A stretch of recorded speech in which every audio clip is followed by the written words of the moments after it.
أعوذ بالله من الشيطان الرجيم بسم الله الرحمن الرحيم بسم الله الحمد لله نحمده ونستعينه ونستغفره ونعوذ بالله من شرور أنفسنا ومن سيئات أعمالنا من يهده الله فلا مضل له ومن يضلل فلا هادي له وأشهد أن لا إله إلا الله وأشهد أن محمدا عبده ورسوله فأما بعد أعوذ بالله من الشيطان الرجيم بسم الله الرحمن الرحيم.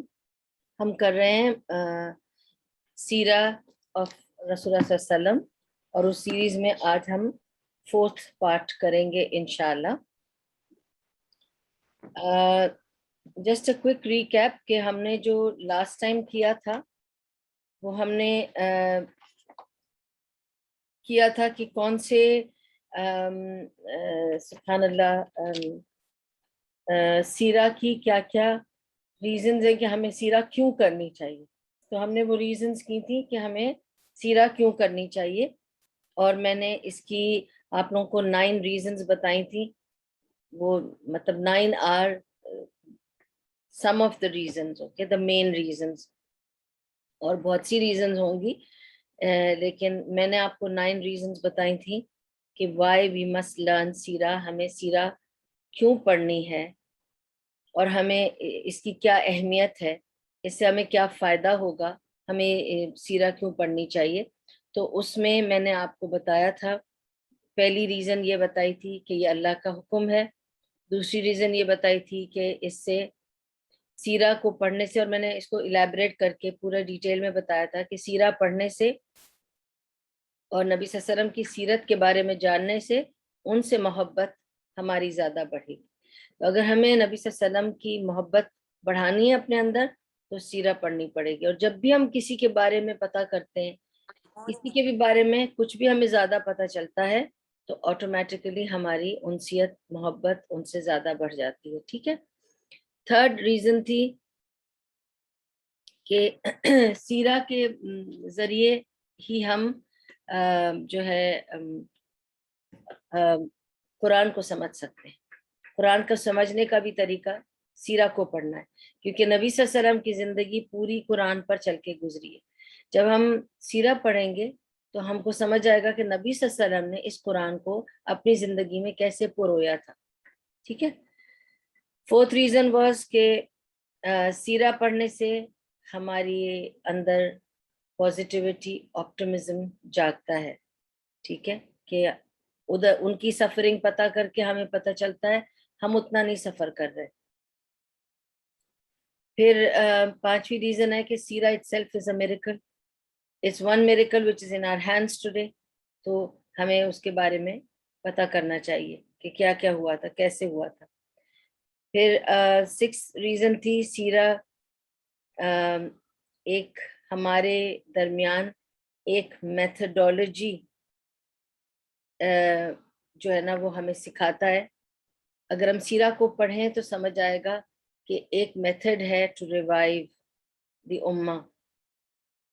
جب بھی دل ڈوب رہا ہو، امت ڈوب رہی ہو، فیملی ڈوب رہی ہو تو سہارا لینا ہے سیرہ کا. اس میں پتہ کرنا ہے کیا اسٹریٹجیز، کیا میتھڈولوجیز نبی صلی اللہ علیہ وسلم نے استعمال کی تھی جس سے انہوں نے پوری امت کو ریوائیو کیا تھا. آپ یہ سوچیں کہ it was a one man army to begin with. He was alone when he got the prophethood. پھر جب انہوں نے آ کے بتایا تو it was a handful of people. Okay, and they were also not powerful people. زیادہ تر غریب غربا تھے یا ینگسٹرز تھے جن کا کوئی ایسا کوئی کمانڈ اور اتھارٹی نہیں تھا. اور اس کے باوجود کیا میتھڈولوجیز انہوں نے یوز کری، کس طرح سے انہوں نے پوری امت کو ریوائیو کیا، تو یہ ہمیں سیرت سے پتہ چلتا ہے. 7ویں پوائنٹ ہے کہ سیرہ پڑھنے سے ہمیں life and Times of the best of generation سیکھنے کو ملتا ہے کہ زندگی ان لوگوں کی اور وہ وقت جو ایک بہترین امت کہلاتے ہیں انہوں نے کیسے ڈیل کیا. اس وقت کی سختیاں، اس وقت کی دشواریاں، اس وقت کی جد و جہد، اس کو انہوں نے کیسے ٹیکل کیا، کیسے ڈیل کیا. یہ سیکھنے کے لیے سیرت پڑھنا پڑتا ہے کہ جب یہ ساری پرابلمز آئیں، جیسے آج کوئی بلاسفیمی ہوتی ہے تو ہمیں سمجھ نہیں آتا ہے how to deal with it. جب آج کوئی گالی دیتا ہے